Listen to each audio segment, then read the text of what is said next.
You are watching live on Planet TV. BrainPowerPlanet.com is here live today on this event. On this day, the 25th of September 2022, Planet TV is live at the Holy Trinity Anglican Church in Agwata local government area of Anambra State, Ibuku precisely, for enrollment of boys and girls brigade and induction.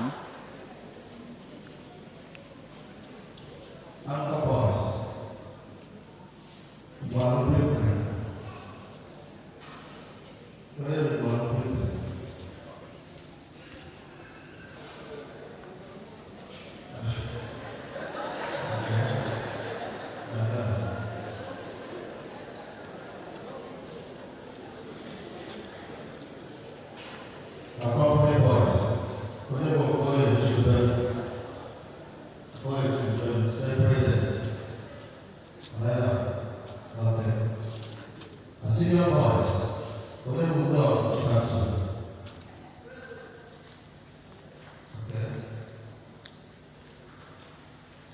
junior boys,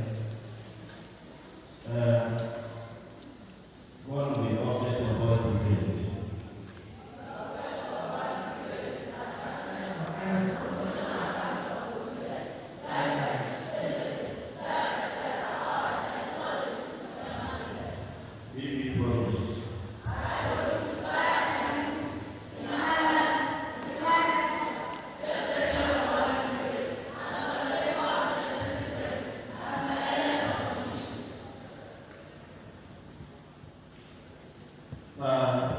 Junior boys,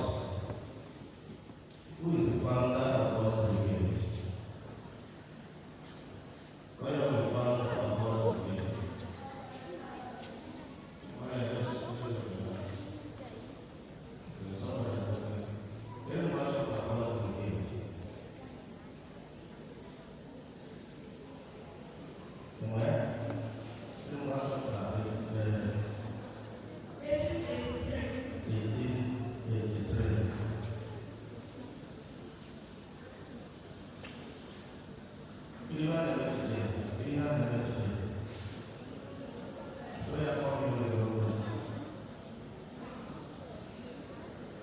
You're watching live on Planet TV.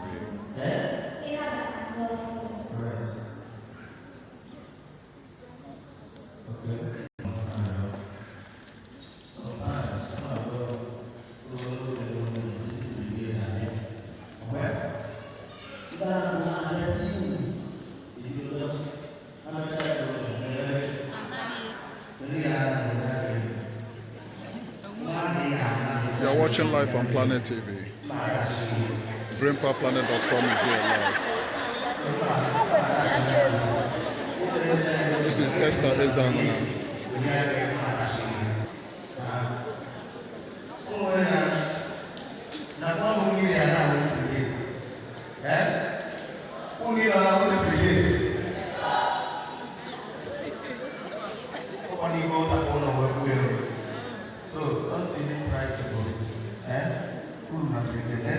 Cecilia Ezana. Boys Brigade, Naha Bella, Nankopara, Nankamoso. Otherwise, China Doctor Premier in Adenche, Wakati and Nini, Ituzia, Ibu, Unya Kutu, the Boys Brigade, the Church of Holy Trinity, Ibuku, Unya Wai, Lesia, Kanku Putaha, Kanku Nankopara, Nankamoso. Thank you.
Apple 221 a ga-ebugote onye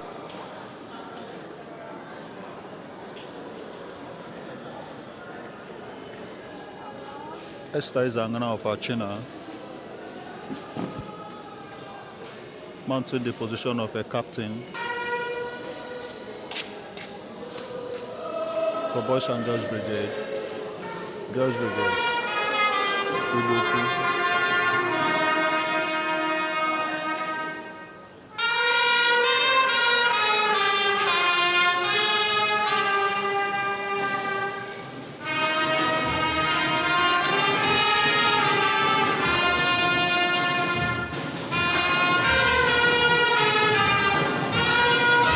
Watching live on Planet TV.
This is Esther Izangana. Esther Izangana, mounting the position of a captain.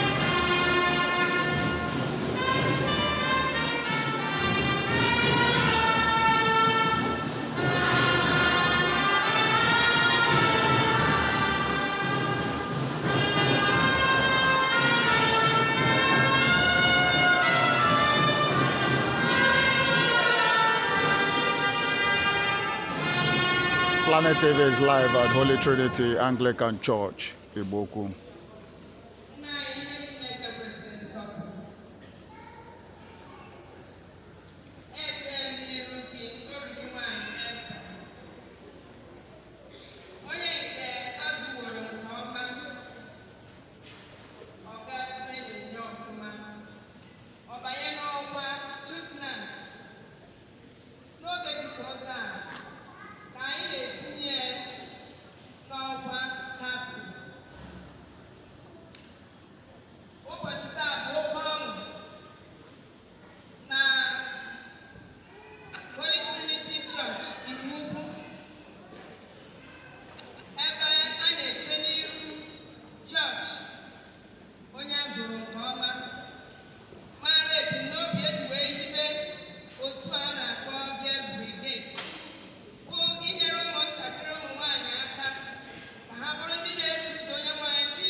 ịnụwo ọkpụkpọ nke Onyenwe anyị Jizọs Kraịst wee wepụta obi gị ịbụ onye isi nke otu a na ọrụ na afọ niile nke dị n'ime ya, ịnụwo iwu niile na-achị otu a na ihe bụ n'obi wee malite otu a Girls Brigade ije wuo ọzụzụ nke ịbụ onye isi. Ya mere ị na-achọ ka akpọbata gị ugbu a n'ọnọdụ ịbụ onye isi. Ajụọ m gị, ị ga-arara onwe gị nye n'aka Chineke ka o were gị mee ihe ọrụ n'ebe ụmụntakịrị ụmụ nwanyị ndị Girls Brigade nọ?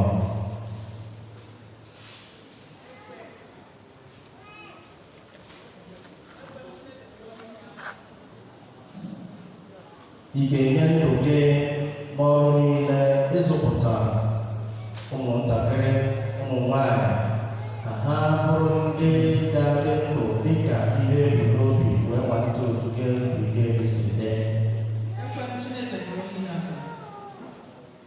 Ị kwere nkwa ịchọ inye aka nke Chineke ka ị wee tinyewanye ndụ n'ime Onyenwe anyị ka ị wee bụrụ ihe nlereanya nke ndị ọzọ n'imezu ihe bụ n'obi nke Girls Brigade. Mmadụ niile ụzọ ọzọ.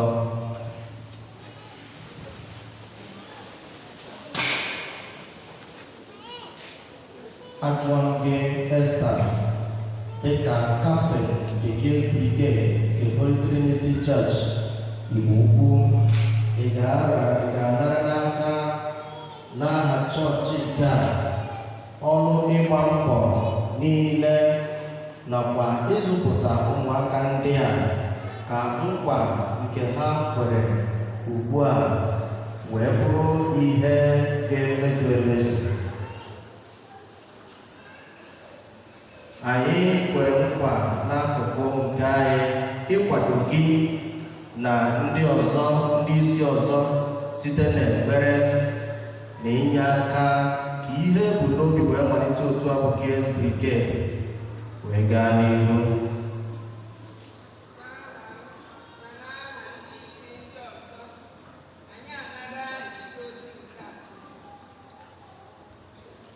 Esther, ọ bụ ihe kwesịrị ekwesị na ihe obi ụtọ ka anyị kpọbata gị dịka onye isi nke Girls Brigade n'aha nke Nna na nke Ọkpara na nke Mmụọ Nsọ. Esther Ezangana on this moment has become the captain of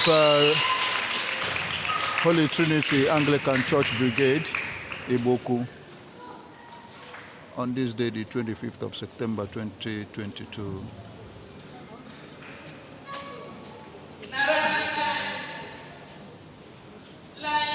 At just 12:00 hours.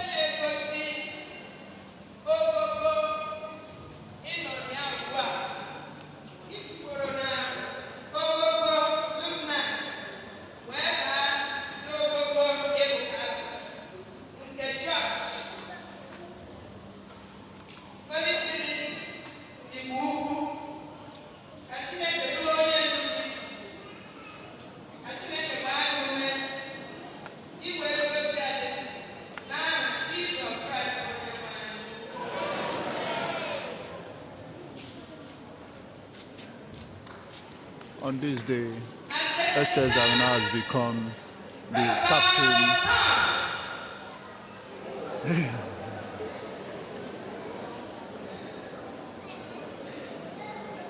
Holy Trinity, Igbo-Ukwu, behold, here is your captain.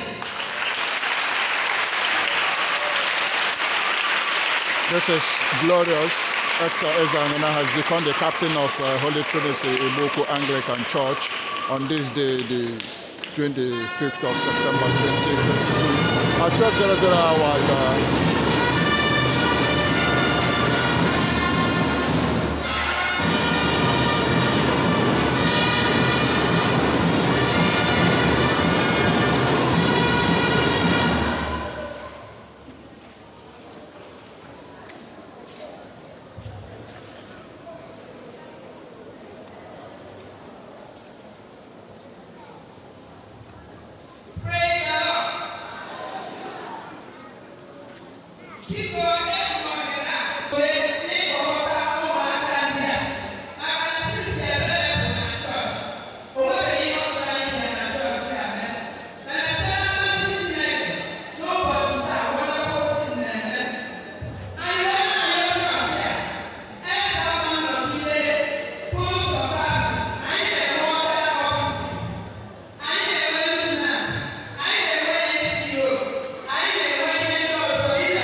ife Chineke kwesịrị nsọpụrụ anyị eche n'iru gị ndị nne na nna ndị a ka a kpọbata ha ma mewekwa ndị ochie ọhụrụ dịka ndị nne na ndị nna na Boys and Girls Brigade nke dị na Holy Trinity Anglican Church Igbo Ukwu.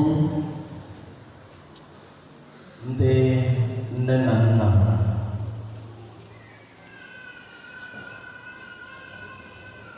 unu kwere na unu ga na-elekọta ụmụaka ndị Boys and Girls Brigade anya nke ọma site n'ịdụ ha ọdụ, ịkụziri ha ụzọ Chineke, inye oge unu, ego unu, ike unu iji wee kwado otu a na nyekwa aka ịkwasa alaeze Kraịst n'etiti ụmụ okorobịa na ụmụ agbọghọbịa, na ịkwalite ige ntị, ugwu, nrubeisi, nsọpụrụ nke onwe na ihe niile ọzọ nke kwesịrị ezi onye agha nke Kraịst.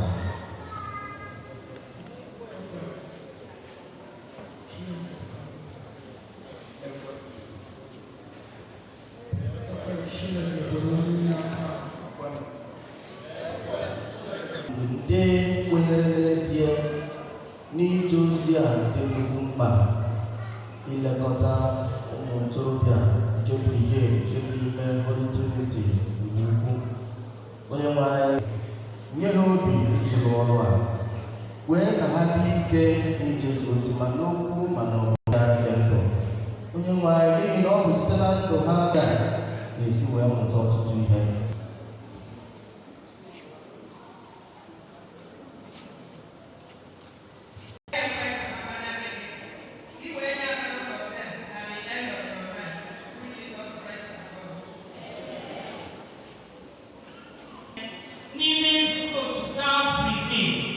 Holy Trinity Anglican Church, Anambra State, n'ime ụmụ ntakịrị, akọbara maka mmụọ nsọ, ihe mgbochi obi,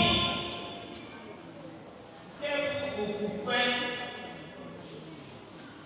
n'ihi na ọ bụrụ na iji okwukwe nke ha n'ọnụ, site n'okwukwe ị ga-eje ozi a karịa ka gị onwe gị tụrụ anya.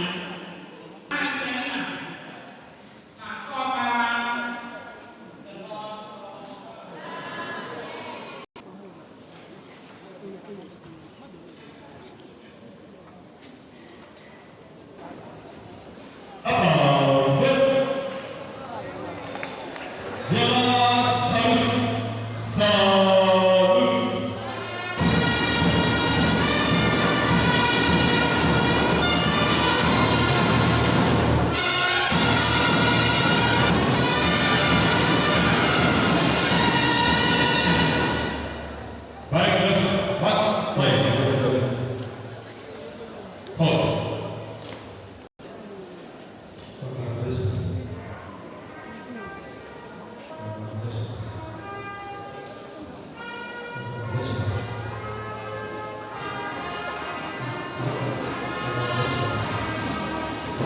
Nana Brigade, fathers of brigade and mothers of brigade.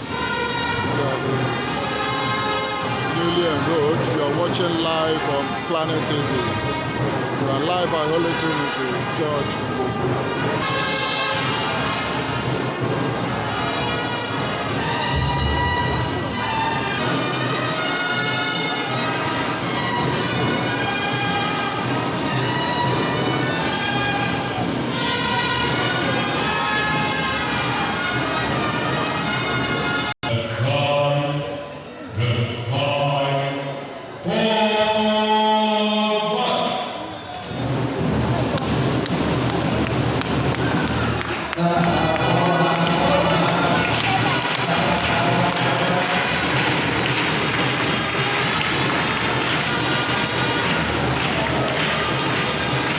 This is glorious. You are watching on Planet TV. Planet TV is live on this event. You are live at Holy Trinity Anglican Church, Igbo Ukwu, Igbo Kwe na Agwata Local Government Area of Anambra State.